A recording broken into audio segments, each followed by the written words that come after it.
Hey, it's Sarah, and I'm super excited to launch a new part of my channel later this week. And what I want to focus on are life skills, in particular, cooking. That's where I'm going to first start. I might branch out, we'll see how it goes. But I really like using recipes to teach a whole host of different skills that kids, teenagers, some adults, and people with disabilities could benefit from. One thing I really like about recipes is that it gives you a life skill, and you can use it to target a whole range of speech therapy goals, from describing, sequencing, increasing vocab, and you can even touch on math. I totally love cooking. I'm a really big cook. I cook pretty much every night. There's a lot of reasons for that. I really enjoy it, but also it's a huge way to save money for a family of 4. So I'm pretty good in the kitchen now that I've been cooking for about 20 years since I graduated from college. So you're going to notice that the videos that I'm going to be shooting are going to be wordless, so there won't be any talking, there won't be any words on the screen. And part of that is that I want the people who are sharing these, like an adult who will be maybe teaching somebody, I want the person to be able to have it narrated to them. I kind of want them to have an immersive kind of experience so that they're getting immersed into the video of the cooking. A lot of the videos will be shot from the first person point of view. So you just see hands, you might hear some of the sounds of cooking. I feel like these videos will be very valuable to the people I've listed already, but also I think it's important for people with autism in particular that may watch this video. A lot of the extraneous face stimuli or things that people are doing on the side or too much talking can really just distract and detract from the main point of why we are cooking. That's the direction that my channel will be heading in more. So I really like doing these kind of vlog videos too, but I also want to give you videos you can actually use in therapy. Each video, like I said, will be wordless. I'll be putting some kind of music to it. So my first video is going to have more of like a classical track so that it's completely background music, and you can just mute it because, like I said, it's not required for you to listen to the sound. I want you to be able to focus and be able to narrate what's happening to somebody that may be learning how to cook.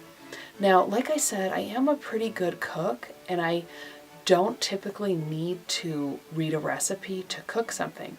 However, these videos are going to be basic.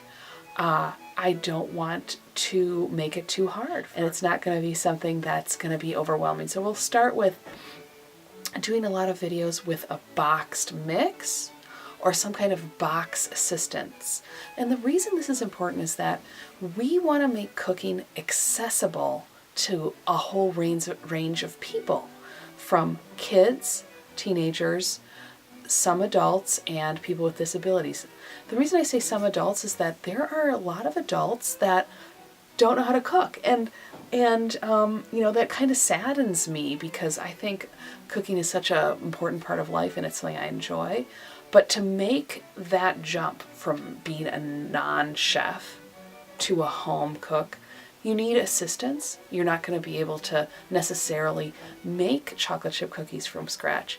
You're going to need a box to help you. And one thing I want to just a note about ingredients. A lot of the ingredients that I'll be using will be for people who have allergies. Like me, I'm gluten-free and I don't do milk. So in the first video, you'll notice that the box is gluten-free. A lot of the things are going to be gluten-free. I think that it's important not to necessarily use the standard boxes and labels and things that people see, because I think I want chefs who are learning, like the people who are watching this, to be able to identify a whole range of different boxes that could be helpful, a whole range of different milks that could be used, eggs that come in a clear container versus a carton, different kinds of ways that butter can look. And that is important to learn how to cook, that you are flexible with the kind of ingredients that you may see. Another thing I want to show, which I don't see in a lot of recipe videos, is the supplies. People always talk about ingredients, but they never talk about the things you need. I mean, for me personally, when I've jumped into a recipe and I start cooking, and then I've read and then I look a little farther and I'm like surprised by some kind of paraphernalia that I'm gonna need to cook, that's always like jarring. So to the best of my abilities, I will show exactly what you need in terms of supplies to make the food. Another thing that I will be including is cleaning up. So in the first video I've shown, I'm cleaning up while the food is baking. And I'm showing that because I think it's really valuable for people who are learning to cook, that, hey, I make mistakes, I make a mess, and I clean it up. No big deal.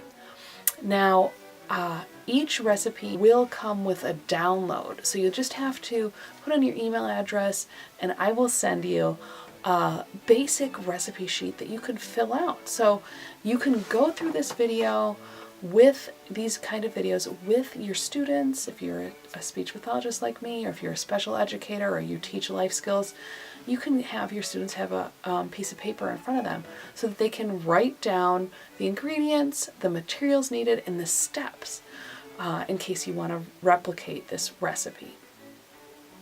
And that's another reason why I'm using a lot of boxed mixes and other kitchen essentials that I think are perfect for beginners, because I don't want to make this something that you can't replicate. I want you to be able to do this yourself. And that's kind of why I'm doing this. I think cooking is fun. I actually think it's easy once you kind of get going, and I think it's important to take risks.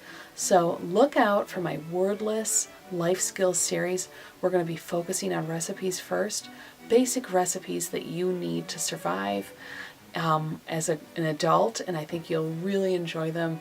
I'd love it if you like and subscribe, because you're going to just really enjoy the content that I'm putting out. I mean, I've already used draft video with some students, and it was a real hit. So I'm excited. Thank you, and I will catch you later.